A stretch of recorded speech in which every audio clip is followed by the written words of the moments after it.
listeners, I guess we can start by what is AARCS? What does it stand for? And I mean, you guys have been now, what, 15 years or more, I guess? Yeah, more than that, I think. 16, 17. Yeah. So it stands for the Alberta Animal Rescue Crew Society. So we're an animal rescue organization. We cooperate throughout the province, but our main office is here in Calgary. We have a shelter and an on-site vet hospital. We also have a shelter and adoption center in Edmonton. So we're servicing the entire province really and providing services for homeless animals, as well as supports for the community, including free spay and neuter. We have a pet food program. We have been involved in a lot of the animal disaster responses that have happened here in the province over the years. So yeah, and we've, things are rough right now, unfortunately. So we have been dealing most recently with an outbreak of distemper that came from a community east of Calgary, and a dog came in on a transport, not symptomatic in any way, and unfortunately tested positive for distemper about a week later, which meant we had to go kind of into lockdown here. So there was a number of dogs exposed, both on that transport vehicle and here at the shelter. So we ended up with 3 puppies that passed away from distemper, sadly. Well, they had to be humanely euthanized. Once it becomes neurologic, they, that's the best thing that we can do for them. And 3 more that were positive. So it's been a rough go. Is this a virus of some sort, and what exactly is it attacking? Yeah, it is a virus, and it's one that we vaccinate for. So if your pet is vaccinated, and again, this is why we encourage vaccines, is we wouldn't be dealing with this. So it attacks the nervous system and respiratory. So they get like snotty nose, goopy eyes, and then it can attack the nervous system and cause seizures. It is a virus, so there's no cure for it, but they can overcome it if they are strong enough. Once they get into that point of having seizures is usually when we let them go. Can be the most humane thing. So the adults that tested positive are doing really well. Aside from a little bit of goopy eyes and nose, they look to be recovering. And just on the weekend, we cleared the last dog of the shelter. I actually took him home myself so that we could clean up the shelter, get it all disinfected, and reopen intake, which is desperately needed right now in Alberta. Just seeing huge numbers of animals in need of placement. So really happy to be able to intake dogs, and it didn't take the team long to fill up those runs again yesterday. So when you look at the overall, we had several different crises over the years here in Alberta. Is this one of the worst that you've seen in terms of intake of animals to the shelter?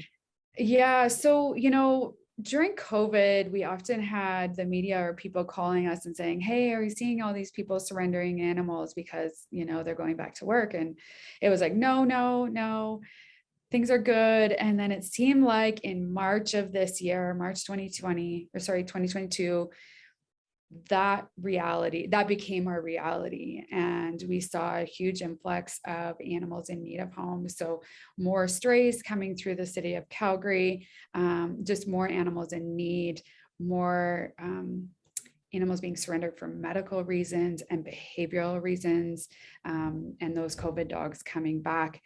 We've always had a bit of a crisis in Alberta with the number of cats needing homes, but both cats and small animals, hamsters and guinea pigs and rabbits, we're also seeing an increase in those. So it is really tough. And honestly, it seems kind of like we've reached that capacity. A lot of people have gone back to work. Maybe they're not fostering.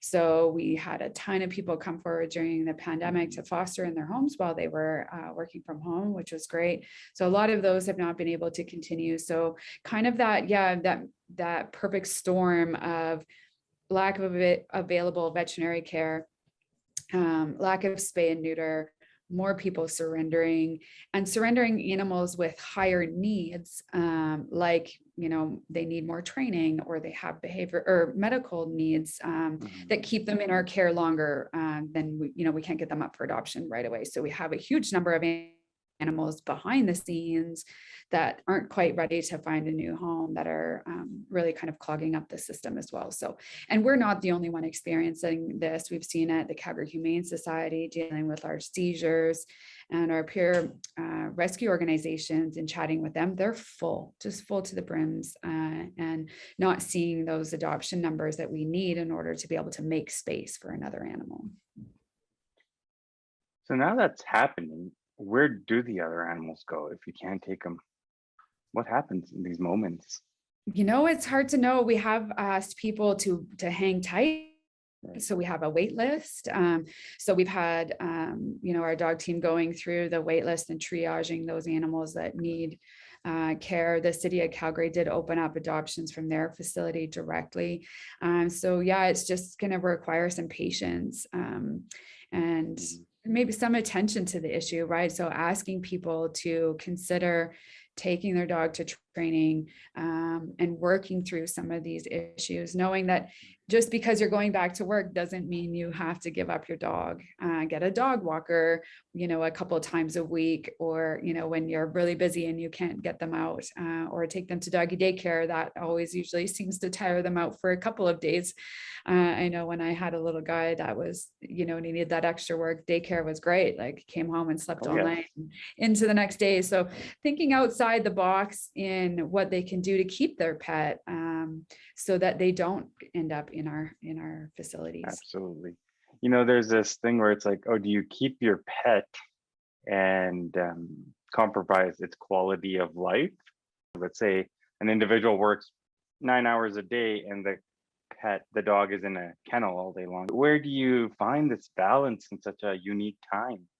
Yeah, and I think a lot of people there's lots of people that work 9 hours a day and still have a dog. So like I said, hiring a dog walker is a great way when you're really busy, and just ensuring that you spend the time with them when you're not at work. So, getting out, get active with them, get brain games for them. You can get, we stuff peanut butter in the Kong and then freeze it, and that takes a long time for them to get the peanut butter out. So you can go online and just Google brain games for dogs, and really simple, cheap ways to let them rip apart, an egg carton that has kibble in it, and keep them stimulated that way.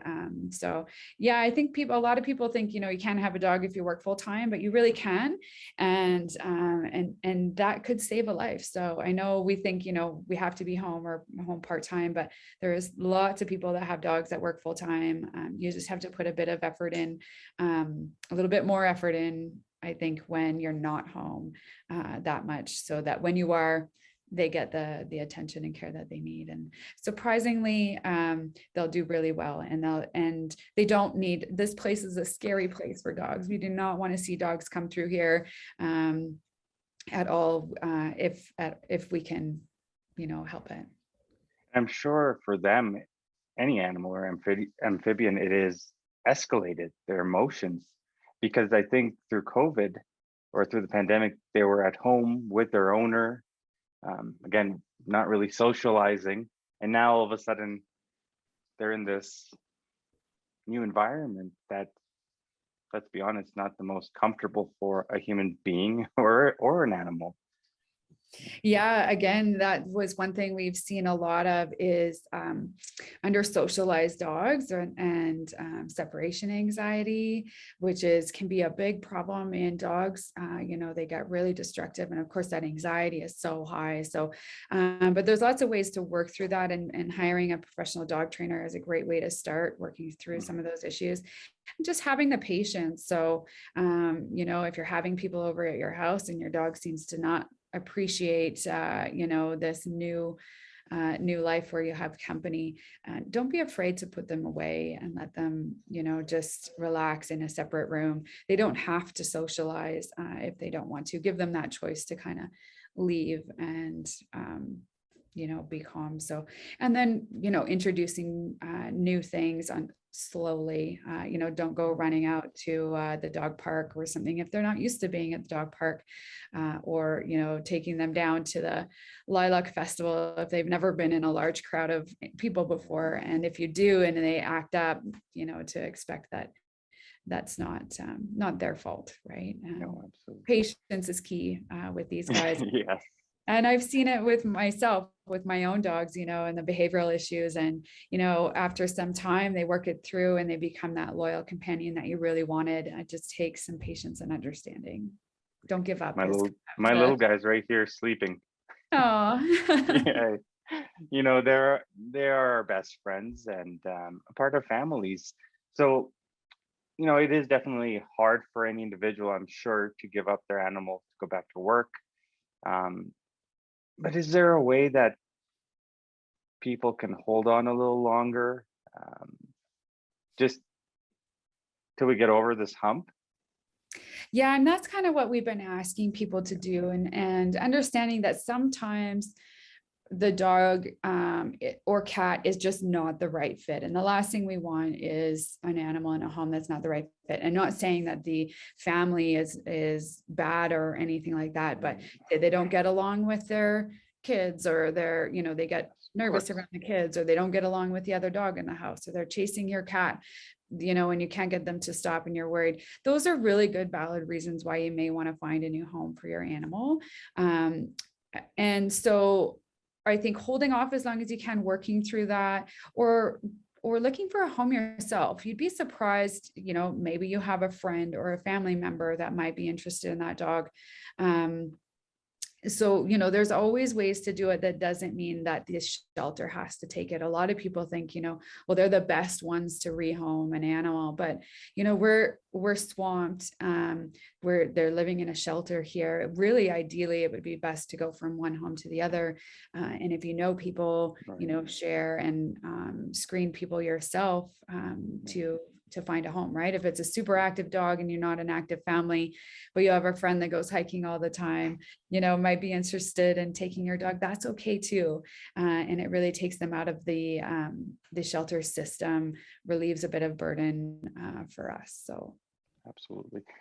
Now, I have a dog. He's 6 years old, or almost 6 years old. Is it better to adopt a dog right away, foster a dog first, to see if your pup will be okay with the others? What's the best way for individuals? Yeah, so for adoption, there's lots of different ways. So we find people that are interested potentially getting a second dog, to look at the profiles and see if there's any animals up for adoption that might fit. And then we always do a meet and greet, and you can do multiple meet and greets if you find that you're not sure if they get along or not. But most of the time you'll know pretty quickly, right, if they're going to make a decent match or not. So, and the foster homes are great that way. So because all of our dogs, for the most part, go into a foster home, they learn a lot about that animal. Do they get along with cats and kids and dogs? And, what's their energy level? Do they enjoy, sleeping in a crate? Would they, they okay home alone without being kenneled? We can learn so much about them in a foster care situation versus adopting directly from the shelter, for example. So they're great that way. But fostering is also another great way to have an animal in your life without making that long-term commitment. And a lot of people will say, oh, but I just couldn't give them up, so I just keep them all. I hear that all the time.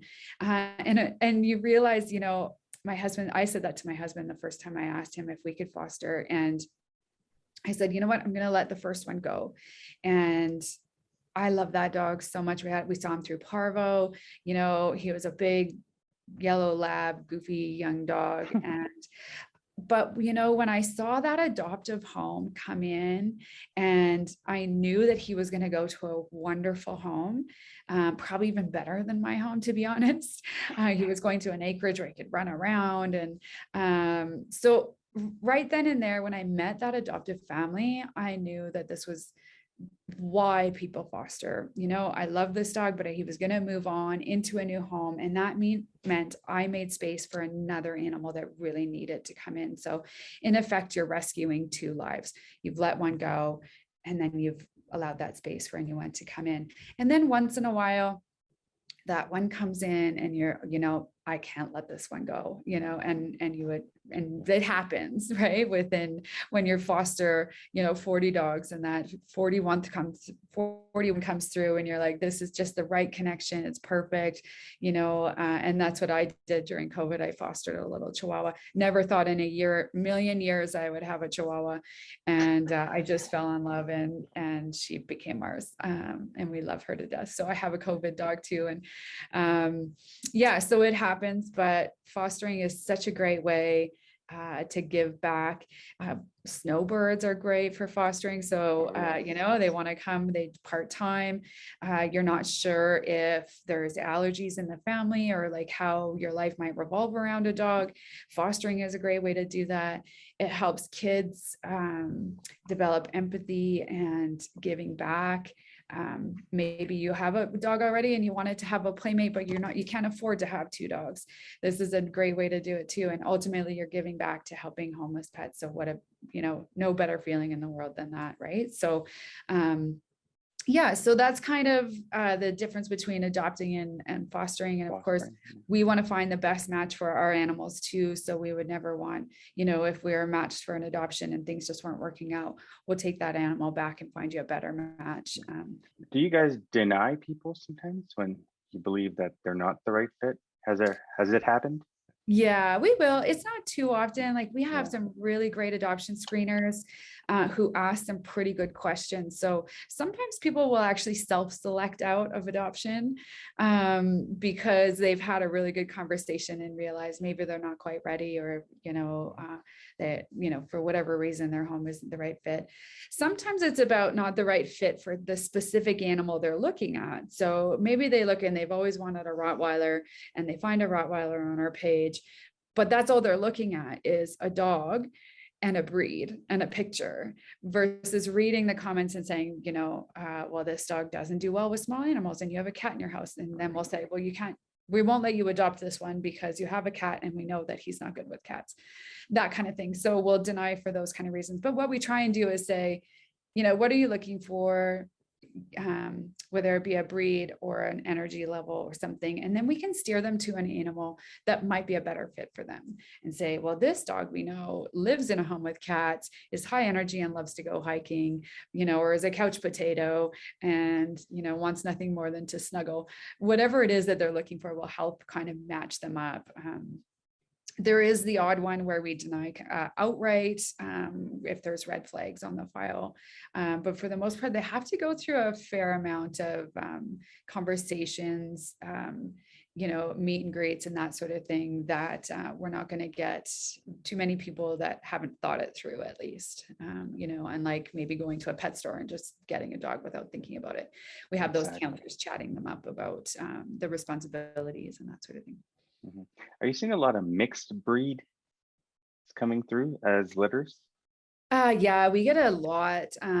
We work a lot in rural communities, so lots of stray animals, lots of mixed breed dogs. But we've seen quite a fair number of purebred dogs too, like doodles, for example, are a very popular breed right now, and we have a number of those in our care. So we do see quite a few purebred dogs as well, although I would say the majority of the animals coming through AARCS are a form of mixed breed dogs. Yeah. Mixed breed. Now, I don't know how, as human beings, if we got put somewhere with people we don't know, cats or dogs, are they aggressive with one another, or are they easy to get along? How does it work when you put them all together in certain compartments? Like in a foster home? No, actually at the shelter. Oh, well, they're all separated here. So the cats are on one side and the dogs are on one side. So they never see each other here. At least the cats and dogs. And then each animal has its own kennel or cage that they're in. So they're not all together. We will have play sessions outside for the dogs, so that we can learn, do they get along with other dogs? What's their play style? It gets them out of the shelter and having some fun. So, but those are very controlled environments, with the staff and volunteers overseeing it. So yeah, it's not like a doggy daycare where they're kind of running around. Our goal here at Safe Haven is to a place to bring the animals to quarantine them, to hold them for the first, week or so. They can get their medical done, get vaccines, be spayed and neutered. The dog team can assess what their behavior is like, and then they go to foster homes. And the foster homes are really key in that process, in that, number one, we can house a lot more animals by having foster homes. And secondly, that it's a much better environment for an animal, cat, dog, or rabbit to be in a home environment versus a shelter environment. Like I said, it's pretty scary here when you got 25 dogs that are barking and you can't see them, they just, they're around you. So it's a pretty scary environment. So that's why foster homes are really key to what we do. For example, we just had one of the last quarantine distemper dogs leave, and her profile said she was shy and shut down. And we have an internal Facebook group for our foster homes. And I saw last night that she said, Mercury isn't quite as shy and shut down as we thought. And she was play bowing and snuggling with her on the couch. It was, the shelters, as much as we try and make it a safe place, it's not a home and a place where they can really come out of their shell. So yeah, so that's kind of, we try and stay away from, seeing these animals through to adoption from the shelter, if at all possible. Those foster homes really help out in order to give those animals a really calm home environment that ultimately we can then tell adopters more about their true personality. If you had adopted Mercury from the shelter, you would think she was a shy and shut down dog, when actually she's this happy-go-lucky, fun dog. And I know personally, if I brought my dog here, they would probably be curled up at the back of the kennel at this scary place, right? So we can't expect more of these rescued animals either. Mom, don't leave me here. Yeah, exactly. Yeah. There's a reality as well. Are you seeing a lot of animals coming in that are hurt or sick, lack of medical attention, abused? Is that coming in as well? It is, yeah. And I mean, that's not uncommon throughout the years either. But yeah, luckily we have a vet hospital here on site with vets and technicians that are here to help those animals. So we are caring. I know I looked downstairs this morning, one of the new dogs has come in with a broken leg. A lot of dogs that are hit by cars, porcupine quills, sometimes gunshot wounds or other wounds from dog fights. You name it, we've kind of seen it all. The doodles often come in with really bad ear infections from lack of medical care, things like that. So unfortunately, a whole nother crisis on the other side right now is the lack of available veterinary care, and nothing to do with them specifically, but it's just the increase in pet population and the number of graduates and vets retiring are not equaling out. So they're really struggling to keep up with the demand of veterinary care, not to mention the barrier of costs for low-income families to be able to get that care at an affordable cost. So yeah, we're seeing a lot of medical. Again, we deal with a lot of stray populations, so we don't actually have owners, although we have a lot more people surrendering animals due to the medical care that they just can't afford, which is really sad. Yeah. How do you keep a strong spirit through all this, and your team? Obviously you guys, it'd break my heart. Yeah. And I'm sure you've heard that. Animals are so resilient. So we try and act a bit like them, is let's just let go of the past and what's in front of us, and what's in front of them is a new life. So we try not to dwell too much on what's happened to them, and just know that they're safe and they're here, and that they're going to get the care and love they need, and to eventually find an adoptive home. And we celebrate every one of those animals that can move on, and those that can't for whatever reason, they had to be humanely euthanized, like these puppies with the distemper.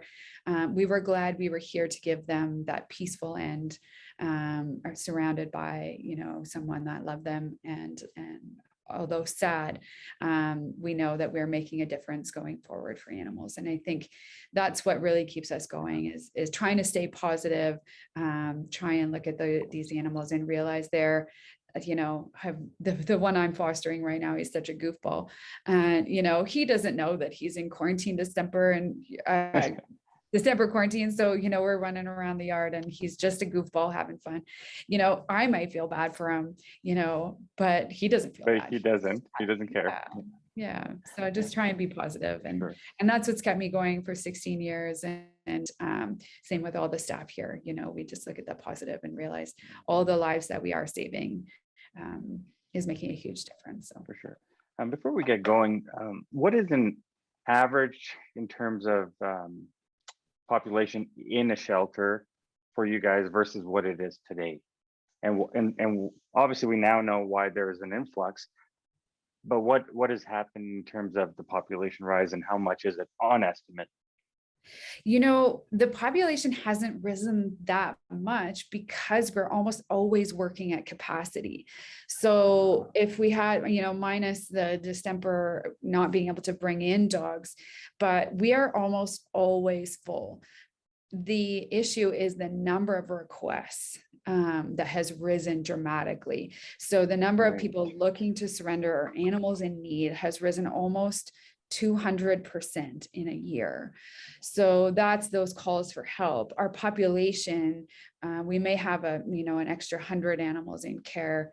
We average about 800 animals in care between, 500 animals in care. About 300 cats and about 200 dogs in care at any given time. But that's really our max capacity that we can handle. So it's more about trying to get them out the door so that we can bring in another, so that at the end of the day, we can help more animals. But Right. yeah, we haven't. Oh, so that's what it is. That's the bottleneck right now, is people are not adopting or foster. Okay. Yeah, and there's just a higher need for animals in need of placement in a shelter. But we can't, unless we can get them out the door, we're at capacity, we can't bring them in, and that's why the wait list, or, referring them to another shelter, although doing that is probably very often, they're getting the same answer elsewhere. So, yeah. So Deanna, what can people do to foster an animal or adopt an animal? Yeah, so it's pretty easy. We have all the information on our website at AARCS.ca. So fostering would be filling out a form and then chatting with Alex, who's our volunteer coordinator. And, with fostering, you can decide to, do you want female dogs only? Because, some people have a male dog in the house. They don't like other male dogs. You can foster just puppies. You can foster just senior dogs. You can, really kind of pick which is best suited for you and your family, or cats too, right? We need foster homes for cats and rabbits. Whatever is best for you and your family, we will try and match you to a foster animal. From there, it's about treating them like you would your own family pets, except for we'll pay for everything. We provide beds and food and bowls and treats and toys. You take them home. Bring them into the shelter, the vet clinic when they need to for boosters and vaccines.